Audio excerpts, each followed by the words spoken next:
Sir बोला जाए लड़कियां सुरक्षित नहीं है, ये नहीं है, वो नहीं है, लड़कियां सुरक्षित नहीं है, इसमें सरकार क्या करे? सरकार सारी लड़कियों को इकट्ठे पुलिस दे क्या कि पुलिस लेकर के तुम अपने साथ घूमो।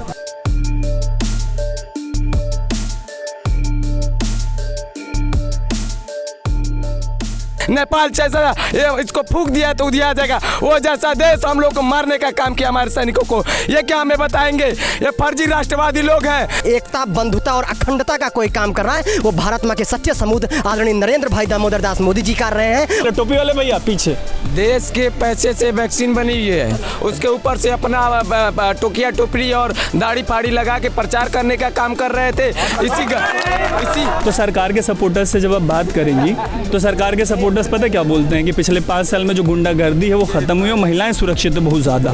क्या आप उन्नाव का केस भूल गए? हाथरस का आप केस भूल गए? कहाँ है महिला सुरक्षा?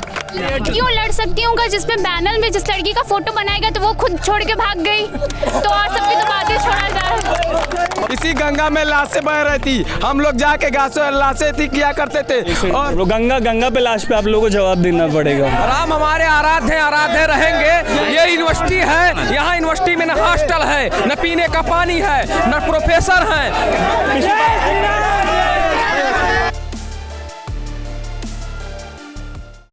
तो अनकट इलाहाबाद यूनिवर्सिटी में है। इस यूनिवर्सिटी से मदन मोहन मालवीय हो या हरिवंश राय बच्चन हो, तमाम बड़े नाम जुड़े हुए हैं। ऐसे कैंपस डिबेट्स हम करवाते रहे हैं और उसका पर्पस ये रहा है कि जो यूथ है और ख़ास तौर से वो यूथ जो कि पॉलिटिकल एफिलिएशन वाला यूथ है, उनकी आवाज़ आप तक पहुँचे। उसके अलावा सुमित एक बार आप घुमा के दिखा दीजिए कि जो काफ़ी सारे न्यूट्रल स्टूडेंट्स हैं हम उनके पास जाएंगे। उनके पास जाने का पर्पस ये होगा कि जो पॉलिटिकल एफिलिएशन के लोग हैं, जाहिर सी बात है कि वो तो अपने पार्टी का साइड रखेंगे, तो हम जो न्यूट्रल स्टूडेंट्स उनके बीच इस बात को लेके जाएंगे कि जो रिप्रेजेंटेटिव्स कह रहे हैं पॉलिटिकल एफिलिएशन वाले वो सही है या गलत। तो हम इस वाले चौपाल को यहीं से शुरू करते हैं और ABVP से शुरू करते हैं क्योंकि सरकार जो है वो इनसे जुड़ी पॉलिटिकल पार्टी चला रही है। तो मेरा पहला सवाल ये है कि जो पॉलिटिक्स है, राजनीति है, उसमें धर्म की जगह होनी चाहिए क्या? देखिए, राजनीति किसके लिए है? व्यक्ति के लिए है, समाज के लिए है। बिल्कुल जब धर्म एग्जिस्ट समाज में कर रहा है तो बिल्कुल उसमें धर्म का स्थान है। हाँ, आप उसको किस पहलू में लेते हैं? आप सकारात्मक रूप से लेते हैं तो बिल्कुल वो आपको समाज को जोड़ने काम करेगा। आप नकारात्मक रूप से उससे कट्टरता फैलाते हैं तो बिल्कुल वो समाज में एक विष का काम करेगा। होनी चाहिए नहीं होनी चाहिए? नहीं होनी चाहिए किसी तरीके से नहीं। लेकिन ये जो बीजेपी की राजनीति है ये पूरी तरह से धर्म पे ही टिकी हुई है। इनकी राजनीति ही धार्मिक है, ये पूरी तरह से धर्म पे टिकी हुई है। इनसे बात करें, राजनीति में धर्म होने से क्या समस्या है? क्योंकि धर्म जो है, जैसा वो कह रहे हैं, अगर उनकी बात को आगे बढ़ाएं कि इंटीग्रल पार्ट है मानव जीवन का, तो फिर क्या समस्या है राजनीति में धर्म के होने से? देखिए, उससे कोई समस्या नहीं है, लेकिन धर्म पे आप धर्म पे ही राजनीति करेंगे तो उसमें जो आम लोगों की समस्याएं हैं उनसे आप नहीं वो कर सकते हैं। धर्म जो होता है, धर्म से ये बांटने का काम कर रहे हैं, उसमें जो आम लोगों के मुद्दे हैं उनसे इन लोग भटकाने का काम करते हैं। ये लोग चूंकि टोपी लगा लिया इन लोगों ने छात्र सभा का, तो ये मतलब पहले ही समझ में आ रहा है कि समाजवादी पार्टी वाले हैं।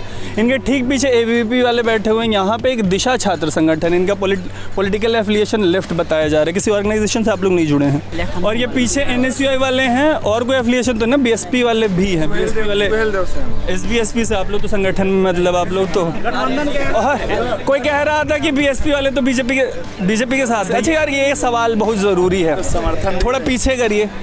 तो ये एक क्वेश्चन बहुत इंपॉर्टेंट, अभी इधर से कोई ABVP वाला बोल रहा था कि मतलब इन लोग गलत जगह बैठ गए, ये लोग तो बीजेपी के साथ हैं। नहीं, बिल्कुल बीजेपी के साथ हम नहीं। हम 403 सीटों पे हमारी सरकार चुनाव लड़ रही है, गठबंधन में हम नहीं हैं। जो कह रहे हैं गठबंधन में वो है, हम अपने दम पे चुनाव 403 सीटों पे लड़ रहे हैं।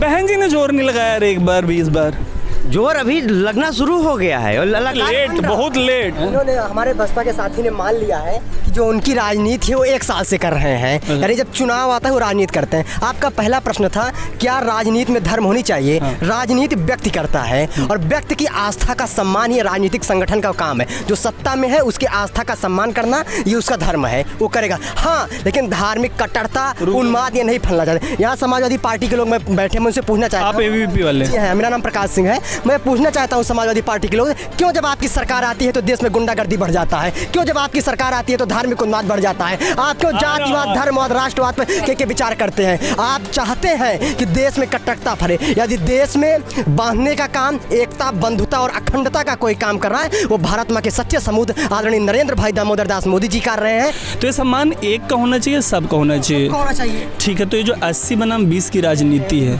80 वर्सेस 20 की राजनीति है, ये सबके सम्मान की राजनीति। आप यूथ है, थोड़ा पॉलिटिकल एफिलिएशन को मतलब 80-20 की जो राजनीति है, 80 राजनीति वो है, 80 वो है जो राष्ट्र को राष्ट्रवादी विचारधारा के साथ सभी को एकजुट करना चाहते हैं, देश को बांधे रखना चाहते हैं, और 20 वो है जो देश में तोड़ने का काम करते हैं। बस उनको वोट चाहिए, तुम राजभर हो मेरे साथ आ जाओ, तुम पटेल हो तुम मेरे साथ आ जाओ। इनका पहले इनको जाति है, लेकिन जो भारतीय जनता पार्टी वर्तमान में राजनीति कर रही है वो सबको एक साथ ले जाने के काम कर रही है, वो चाहे जिस क्षेत्र में। आपको मैं बताइए कि आपको मैं प्रसंग याद दिलाना चाहता हूँ। देश में वैश्विक महामारी चल रही थी कोरोना के समय में, उस समय सभी देश अपना जान बचाना चाह रहे थे। उस समय समाजवादी पार्टी संकीर्ण राजनीति का उदाहरण देकर उनके राष्ट्रीय अध्यक्ष जी कहते हैं ये भाजपा की वैक्सीन हम नहीं लगवाएंगे। हम पूछना चाहते हैं उनसे, वो चाहते थे कि और मृत्यु हो देश में, और मृत्यु हो तो वो अपने राजनीतिक तुष्टीकरण करें। आज कोविड के वैक्सीन का कारण ही है। आज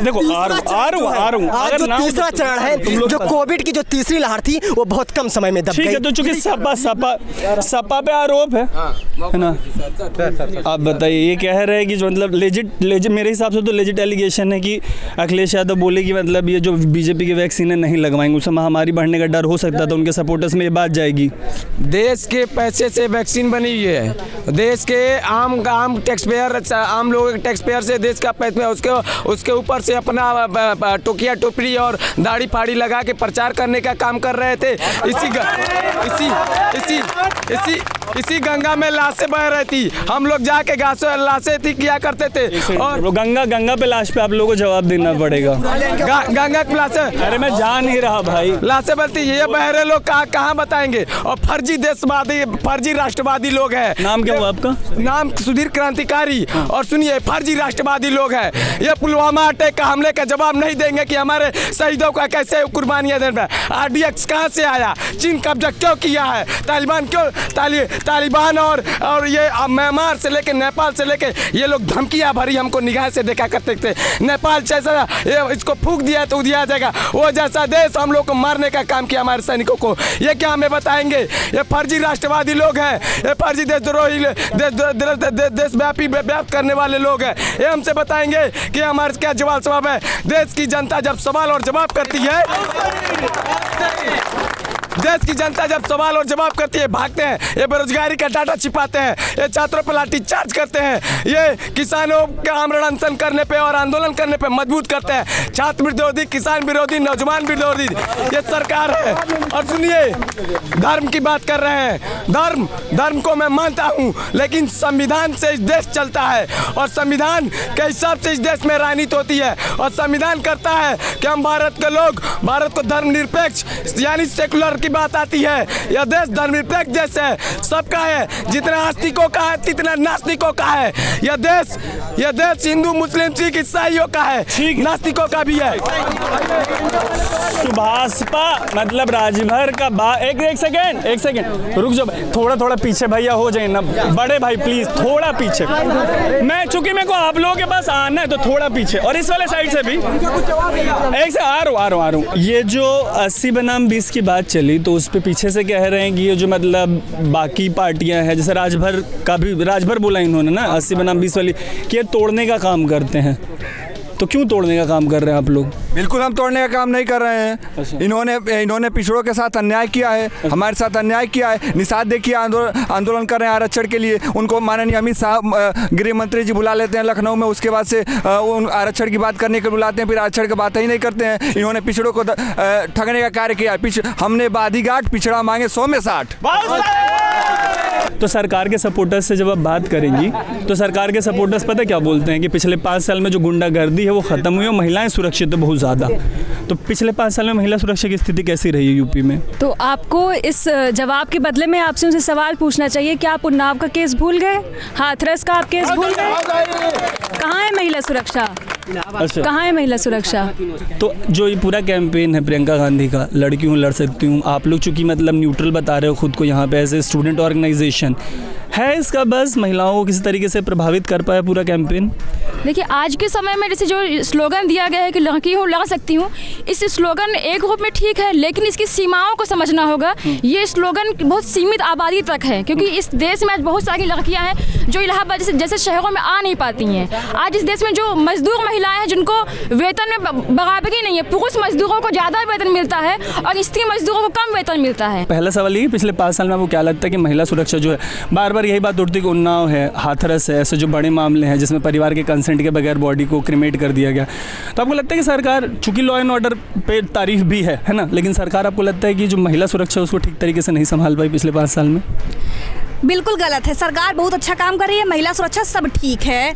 महिला अगर एक हाथरस कांड हुआ, सरकार इसमें क्या गलती करे? सरकार तो कहीं जा के घर में कुछ करेगी नहीं। सरकार गलती, सुनिए सपा सरकार में ऐसा तो नहीं था, सपा सरकार में कोई कांड नहीं होता था, सपा सरकार में कांड होते थे, दुनिया भर का कांड होता था। तो भाजपा में बस वही चढ़ाने की साजिश है कि सपा में तो और होते थे, भाजपा में बल्कि कम होते हैं। भाजपा सरकार में सबसे बढ़िया महिला मंत्री। एक सेकेंड। तो नंदनी, ये जो पूरा कैंपेन है प्रियंका का, लड़की हूँ लड़ सकती हूँ, आपको लगता है लड़कियों लड़ सकती हूँ का जिसमें बैनर में जिस लड़की का फोटो बनाएगा तो वो खुद छोड़ के भाग गई, तो और सबकी तो बातें छोड़ा जाए। सर, बोला जाए लड़कियाँ सुरक्षित नहीं है, ये नहीं है, वो नहीं है, लड़कियाँ सुरक्षित नहीं है, इसमें सरकार क्या करे? सरकार सारी लड़कियों को इकट्ठे, पुलिस ने क्या कि पुलिस लेकर के तुम अपने साथ घूमो। अब लड़कियों को चाहिए, उनके पेरेंट्स को चाहिए कि लड़कियों को खुद सेल्फ डिफेंस सिखाए। उनको पुलिस की जरूरत नहीं, उनको सेल्फ डिफेंस की जरूरत है। अगर कल के सरकार बदल गई तो आप लोग इस बात को मानेंगे कि सरकार की जिम्मेदारी नहीं, आप लोग सरकार को घेरना बंद कर देंगे ऐसे किसी भी घटना पे? क्यों, ऐसा थोड़ी कर सकते। पहले से अगर देखा जाए और अभी देखा जाए तो पहले से और अभी रेशियो में 52% के अबव अप्रॉक्स जो कि केसेस बहुत कम हुए हैं। तो ये जो पूरा कैंपेन है, अब मान लीजिए बीजेपी वाले कहते हैं जो आप लोगों की पोस्टर गर्ल थी वही भाग गई, पार्टी बदल लिया, तो फिर किस बात है कैंपेन रह गया? ये क्या है कि पोस्टर गर्ल कोई पार्टी के नेता नहीं थे, ठीक है? पोस्टर गर्ल पार्टी के नेता नहीं होते। बात मैं ये कहना चाहता हूँ, महिलाएं ये तो देखें कि महिलाओं को राजनीति में भागीदारी कौन दे रहा है। प्रियंका गांधी जी ने 40% का वादा किया था, उसको महिलाओं के बीच में निभा के दिखाया है। इस चीज़ को तो आप दिखाएंगे, मीडिया वाले दिखाएंगे नहीं कि 40% महिलाओं को कांग्रेस पार्टी इस विधानसभा चुनाव में टिकट दी है। हाँ, इस चीज़ को दिखाएंगे नहीं, कांग्रेस पार्टी ही महिलाओं के लिए विशेष स्कूटी और लैपटॉप देने के लिए वादा की है। हाँ, आप इस चीज़ को भी तो देखिए। पोस्टर गर्ल छोड़ दी, ठीक है, मैं मान लिया। भाजपा के जो 13 मंत्री छोड़े हैं, 3 मंत्री और 13 विधायक छोड़े हैं, वो पोस्टर बॉय नहीं थे। स्वामी प्रसाद मौर्य के बोर्ड के पोस्टर बॉय नहीं थे।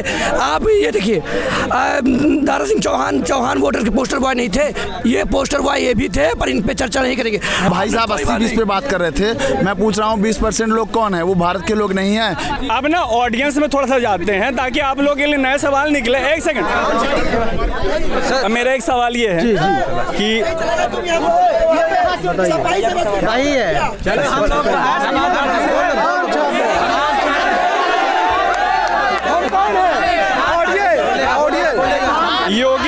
योगी जी की जो सरकार है, भाजपा संकल्प पत्र में कह रही है कि 8 लाख लोगों को नौकरी दी है 5 साल में। यूथ को नौकरी मिली है क्या? सुनिए, पहले हम ये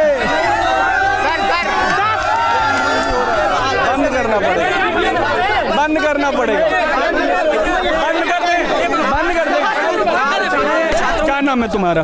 सर, मेरा नाम अंकित चौहान है और यहाँ उपस्थित दोनों पैनल से मैं पूछना चाहता हूँ कि ये लोग एक आवाज़ उठाएंगे हमारे लाइब्रेरी में, और छात्रों के लिए खुद की लाइब्रेरी नहीं, छात्रों के लिए अपनी पाठ्य पुस्तक ले जाने के लिए लाइब्रेरी नहीं है।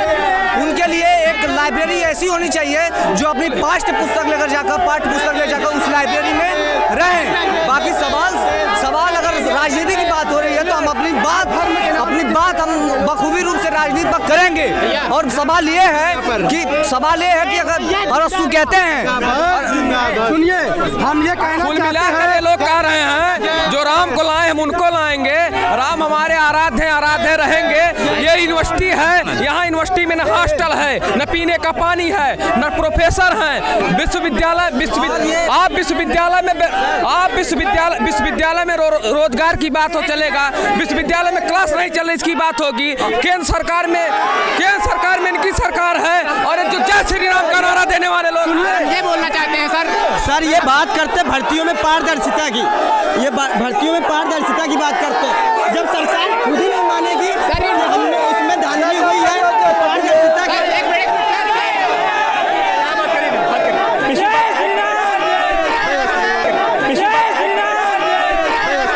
तो यूपी की जो फाइट बताई जा रही है, टफ फाइट एसपी बीजेपी के बीच वाली, और ये बताया जा रहा है कि ये बिल्कुल 19-20 वाला टाइट स्पॉट का मुकाबला है। उसी पे हम डिबेट कराने पहुंचे थे। इलाहाबाद यूनिवर्सिटी 150 साल से ज़्यादा पुरानी है यूनिवर्सिटी, और उसका इतिहास हमने शुरू में बताने की कोशिश की। शुरू में तो ऐसा लगा कि बहुत स्मूथली सारी बातें हो जाएंगी, काफ़ी क्वेश्चंस थे, उनमें से कुछ क्वेश्चंस कवर किए, लेकिन एक पॉइंट ऑफ टाइम के बाद चीज़ें अनरूली हो गई। कोशिश ये रही कि उसको ट्रैक पे लाया जाए, लेकिन वो ट्रैक पे जो हमारे लखनऊ वाली यूनिवर्सिटी थी उसका आपको लिंक मैं डिस्क्रिप्शन में दे रहा हूँ, देखिएगा कितने ऑर्डर्ड वे में वो हुई थी, उतनी ऑर्डरली है नहीं हो पाई, जिसकी वजह से काफ़ी सारे सवाल छूट गए। तो जाते जनता के बीच, और ऐसे जैसे बगाड़ा जैसा एक इलाका है जहाँ बच्चे तैयारी करते हैं कॉम्पिटिटिव एग्जाम्स की, तो उनके बीच भी जाएंगे, यहाँ की लोकल जनता के बीच भी जाएंगे, और जो सवाल छूट गए हैं उनसे जवाब लेंगे। फ़िलहाल के लिए आप देख रहे हैं अनकट, मेरा नाम है तरुण।